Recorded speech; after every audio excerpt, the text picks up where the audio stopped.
You once wrote, "I love transforming things from average to excellence and capitalize on the best in every situation." That's a powerful mindset, but for students or recent grads just starting out, especially in entry-level roles where they might not have much to say, how do they bring that mindset into their work? And what does it actually look like to take something average and make it excellent when you're new to a team? Ooh, powerful question. I like it. I will say I'm a huge fan of Clifton's strengths.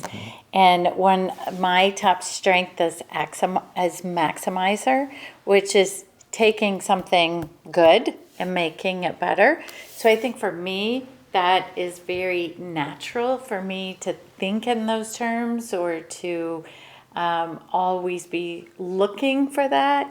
But I think as a student or, as someone new in the workforce, a lot of times those things just come in the form of questions, right? Why do you do it this way? How did you used to do it? Have you thought about doing it a different way? So you might not that there isn't a lot of value that you can add in the workforce immediately. I think starting by asking questions can make that an easier transition for students. How do they, whenever they enter that entry-level role, be excellent at what they can do? Is it steps? Is it going, how do they go above and beyond? Yeah, thank you. And because it's not just about, in my answer, I was thinking more about helping the organization be better or helping the process be better. But it's also about thinking about yourself, right? How can I be better in my role? How can I be more effective, or how can I learn the most, or whatever that might be for you, is to be being diligent to make sure you understand the assignment. Even, for example, I always tell people that I think expectations are the key to life, to setting good expectations on both parties, right? Simple example of that is even a parent telling your kids to come home early. Well, what does early mean? Because what it means for you and what it means for you, Keegan, it could be 5 hours apart, right? And so many times we make assumptions. You can make an assumption on your own part about what is expected, or your boss or supervisor or manager may be thinking of assumptions on how long it might take you to get done, on what kind of format you'll receive it when you're finished. So all of us can be better in asking about those expectations. You can't come into a job and exceed expectations if you don't know what the expectations are to begin with, right? And so many times we just make those assumptions and we think we've exceeded the expectations because we've exceeded our own, but we might not have exceeded the expectation of others around us. That mindset is very powerful, outlining the expectations, and culture isn't just about doing great work, it's also about how you show up for others and how you exceed those goals. Yes. And you've built a career around empowering people and creating cultures where teams can thrive. How does that culture start on the individual level by creating those expectations? And for someone just starting out, how do you motivate yourself first and then use that energy to positively impact others? Well, a couple of key words you said in there. First of all is motivate yourself, you said, because I don't believe I can motivate you, but I think you can understand what motivates you.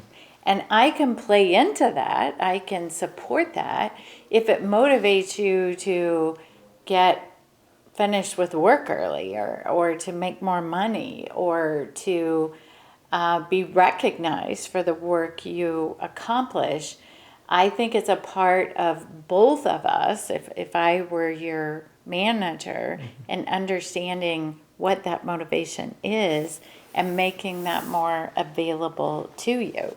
I think if I go back to strengths, even thinking just me understanding what your strengths are because those are the things that drive us, can be key motivational things for us, even just for me to talk to you about, right? It doesn't, I mentioned money because it's real, but most of us aren't really motivated just by money, right?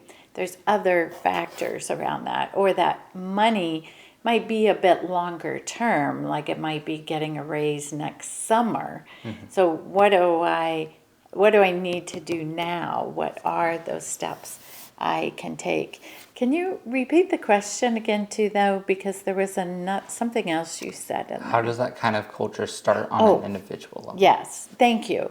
Because we hear so many times that culture starts at the top. So whether you're going to work for an organization with 14 people like mine or 14,000 people, I think it's hard to feel like we as individuals have an impact on the culture if we only think about it starting at the top, right? Now, I think changing our culture can certainly be done easily if our top leadership supports it, believes in it, drives it, talks about it. But we and individuals can also be a part of that culture, or even to create, of course, what I like to talk about is a joy-powered culture.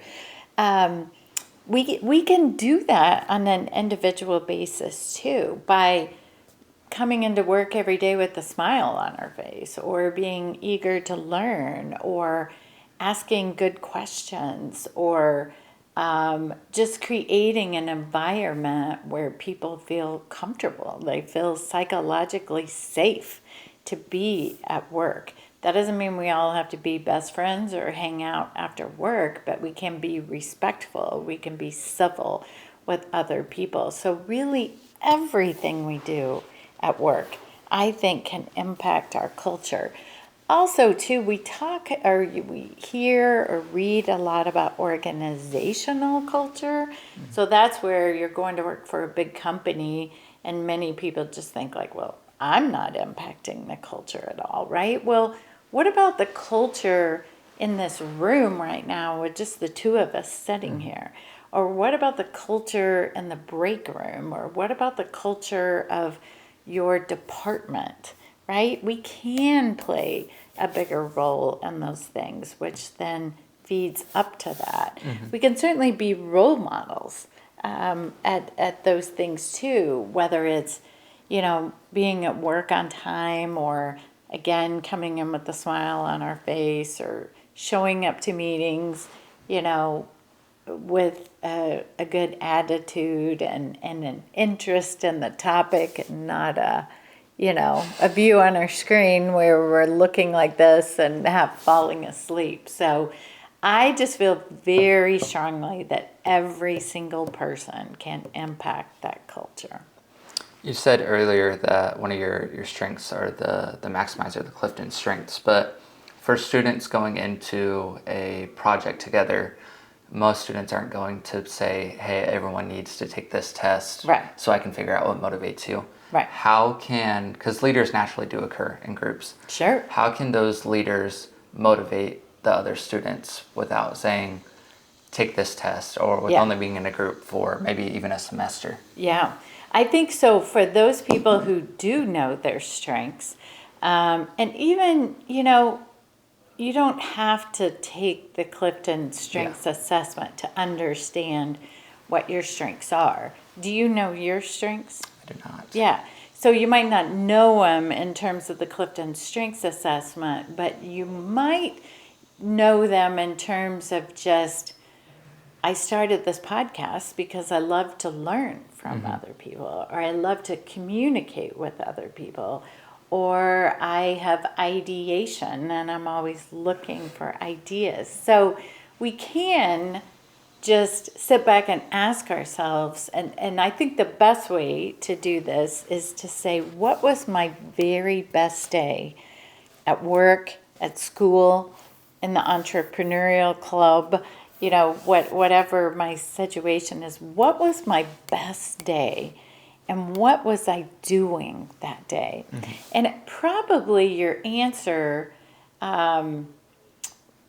is not, even though you might think, oh, I had a best day last week because I was interviewing someone.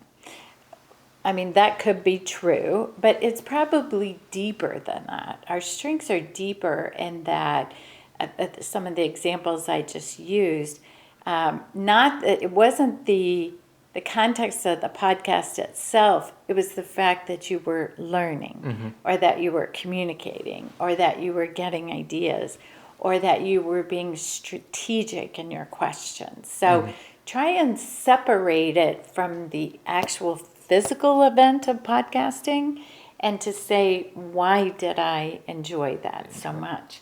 But I think in group projects, right, if you do happen to know your strengths, it's something you can share with the rest of the group, right? Or even just asking the group, what do you like best about working on a team project, right? And that doesn't mean that we all get to do what we do best every time, right? Let's say the whole group says, well, what I do best is edit what everyone else does. So I'm not going to actually do the project, I'll just sit back and edit it, right? Well, that is not going to be very successful if everybody is driven by the same thing. But maybe understanding the pieces that you are best at or that drive you the most, how can everybody get a piece of that to work together, and then to understand, okay, the part that nobody mentioned that we're good at is wrapping up the project or being the editor or creating the idea. So that's something let's all work together on. Let's don't put that on anyone's shoulder because nobody is motivated by that. For example. Right? Your list on LinkedIn was maximizer, arranger, positivity, strategic, and futuristic. And it's clear you've built a career around them. And many students, like myself, didn't even know the Clifton strengths exist. Right. And we've kind of talked about why they should consider taking that assessment. But what does knowing your strengths give you, like as a competitive edge when competing for jobs or internships or leadership opportunities? Yeah. One of the things I love most about Clifton Strengths, but this can apply to lots of assessments like DISC or Myers-Briggs or Working Genius is another favorite of mine, is being able to articulate and to specifically articulate some of the things that drive you. So in other words, going back before, if you don't know what your strengths are, so if I ask you in an interview, what do you like to do best?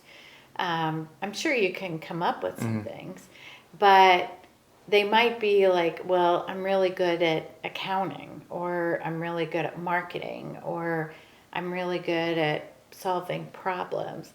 Well, when I answer those questions, I've owned the business for 15 years, so I haven't had an interview a job interview in 15 years. But I would articulate those answers in the form of my strengths. So I think it just gives me a better understanding of what I can do and what I enjoy doing and what drives me, and making a connection to the role I'm applying for because of that.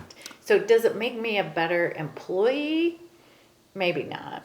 But does it make me better at communicating? I think it does. Yeah.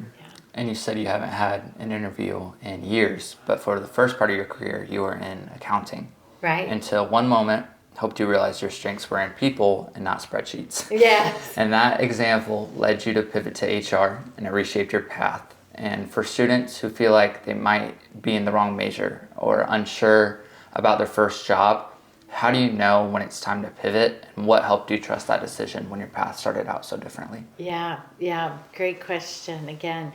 When I look back, I was an auditor at a CPA firm for the first 9 years of my career. And when I look back on that time, first of all, I wouldn't trade it for anything in the world. I learned so much during that time. And secondly, I always tell people I loved every single thing about that job except for the accounting. So as an auditor, I was working on teams. I was meeting new clients, not every week, but almost every week or every other week. I was working on different teams of people in my own organization that would work on the audits. I was learning about businesses. I was understanding how they made money.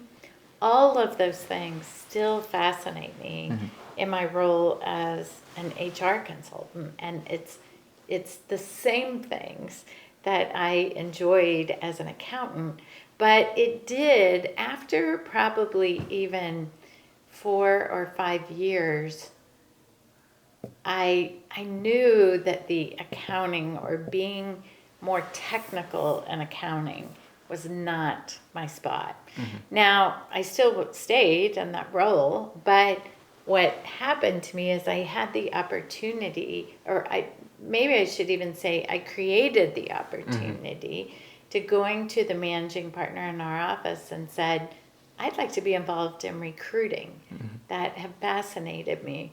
And so I did, started campus interviewing and started presenting to accounting clubs and talking about my role to accounting students. And those were the things I could tell then that were my best days. When I was driven, when I was felt really good about my day is when I was doing those things. So I knew it was time that for me to do essentially the Clifton Strengths philosophy is the goal is to do more of what you do, to discover what you do best, and then to do more of it. So I thought, all right, that's what's driving me. I want to do more of it. Now, it turns out I did take a break for a year, but I actually ended up working for that same CPA firm for a total of 15 years. But I was in an HR role at that point. So understanding, again, what do you do well and how do you do more of it doesn't necessarily mean I even have to get a new job, right? But how can I do more of that piece of my job? Or how can I volunteer for things that impact my job and try some of those out? You said that career shift on LinkedIn was sparked in by part something you discovered, creativity. And you once wrote, the conversation still sticks in my mind and literally changed my world. No one in my 30 years of my life has ever described me as creative. And a lot of students, especially in business, which I'm in, are told to be sharp, strategic, and competitive. Yeah. And creativity can feel too soft or even unnecessary. Right. So why does creativity matter, and why should students aim to be creative, not just to compete or driven?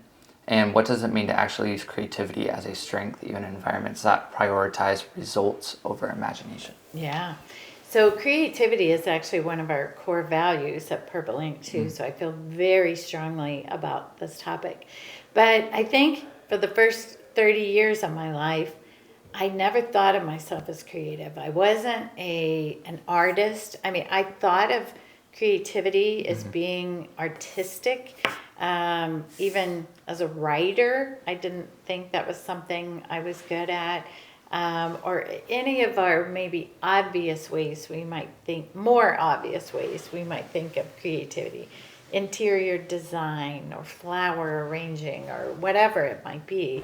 I didn't think I'd had it. And to make matters worse, as an accountant, creative accountants go to prison sometimes. So there was never even, creativity in accounting was almost like a bad word. Now, in reality, it shouldn't be because there's lots of ways accountants can be creative. But as a funny term. It's not considered to be a good thing. So I can remember describing myself to people or introducing myself to people and saying, I'm not creative. And then when I did change roles into HR and I had an opportunity to kind of create a whole outing, a day for our office, which was about 130 people at that time, I just suddenly, I felt like in this new role, I was able to unleash my creativity to the world. And so much of that is being creative in thought, right? And that was the first time I ever thought about creativity being of thought and not just design type of word. So plus all of a sudden now I didn't have this accounting title. And so I think that's what, as I said, unleashed it in me, that I felt like I didn't have those parameters. Now, of course, those were self-imposed, right? But now creativity is one of my favorite things to talk. But I think for students specifically, thinking about how they can just take a different perspective on things, right? Or look at a problem from a different angle, not from what is my problem, but what is the problem this is creating? How is it impacting other people on my team? How is it impacting my boss if I look at this problem from his perspective instead of mine? So at a very simple level, I think perspective is a great way to start thinking about creativity, is how can I change my perspective on this issue, on this topic? Or how can I learn about other perspectives on the topic? How can someone, if they just got into a new role or someone who's been in a role, change their perspective? You said that you had those self-imposed titles on yourself, like I'm not creative. How can someone take a step back without realizing it 15 years later down the road? Yeah. Because we get stuck. There's trying to think of the name of the book, but Dr. Mem Bassiter wrote a book on creativity probably 30 years ago now. And he says he has found that most adults use less than 10% of their natural creativity on a given day. Like, that's crazy. Horrible, right? It's horrible. But it's because we create habits and we, even like driving to school, right? Do you always drive to school the exact same way every day?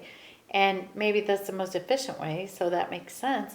But what if you drove a different way one day? What might you see that might spark an idea or a conversation or a future podcast topic, because you went a different way and you thought about it differently? So I think it can be this idea of getting out of our habits at times, right? Now, we all have good habits and we have bad habits. So it's thinking about, how do I get rid of my bad habits? But how can I add to my good habits, right? What would happen if I worked out in the mornings? Would that change my thoughts on the day, right? Or that's something I do. And I give some very specific steps in my first book on creativity around, and these are things I enjoy doing, so I'm not telling others you need to do this. I want you to find your own ways to do it. But number one, I know I keep talking about it, but I think it's important, is to understand your strengths. Number two, for me, is reading.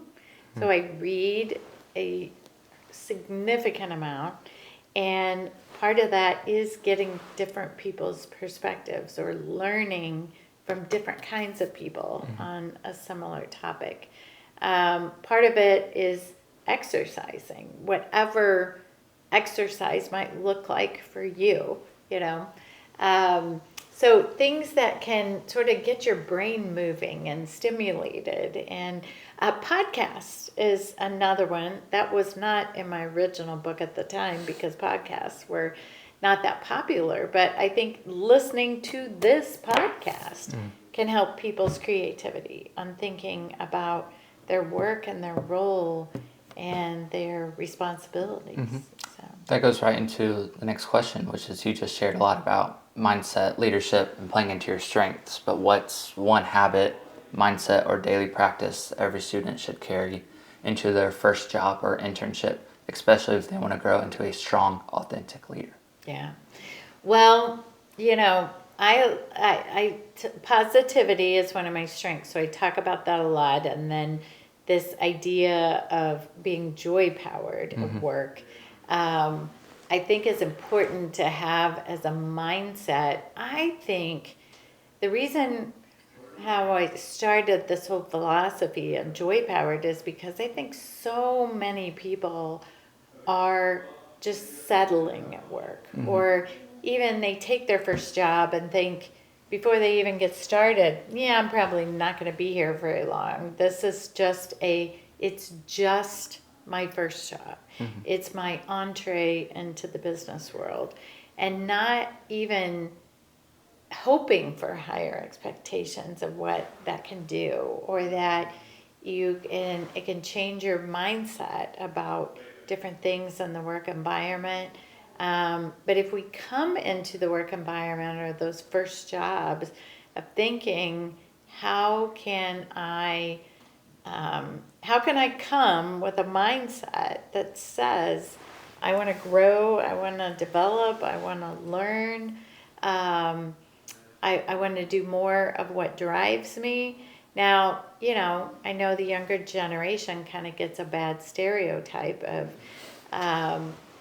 them coming into the workforce and demanding that they have flexibility, or that they have can work from home, or whatever it is.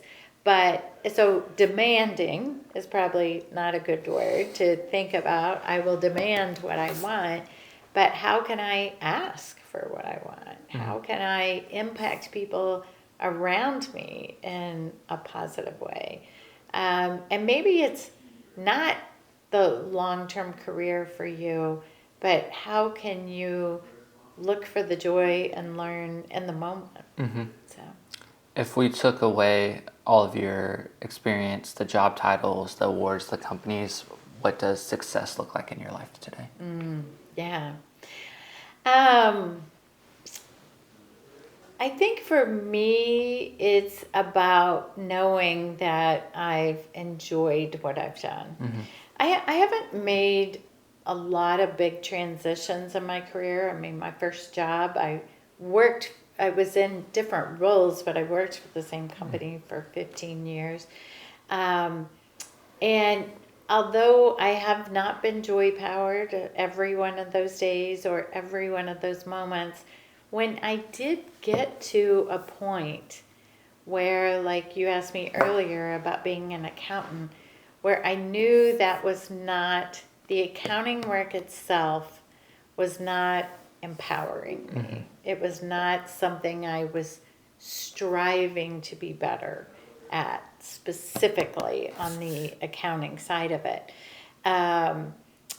I found something else. I did something about it. And I think so many people just settle and say, hey, I have a nice paycheck. I have a air conditioning environment with a nice office, and they pay for my cell phone. So I'm just going to suck it up and stay here for a long time. That's something the younger generations are actually much better at than my generation was that they, when they're finding those moments where they're not engaged, or they're not finding joy, or they're not leaving their work every day feeling good about what they've accomplished, they are more likely to leave. Sometimes maybe they leave too soon, I think. But I think that's created a shift for all generations to say, I don't have to work here. My dad worked at the same place for 44 years, right? When I started work, that's what I thought I would do. So, For our final questions, there's just going to be a few rapid fire ones. So Yeah. what's one leadership lesson that took you too long to learn? creativity. Creativity. One book every student should read before graduation that isn't your own. Now, Discover Your Strengths by Marcus Buckingham. And then a quality in young professionals that give you hope. I think not settling. You know, even though I said sometimes I think they jump too soon, but I do think the younger generations have a much better understanding of what they want and what they do well, and they go for it. Perfect. Yeah. Thank you so much for your time.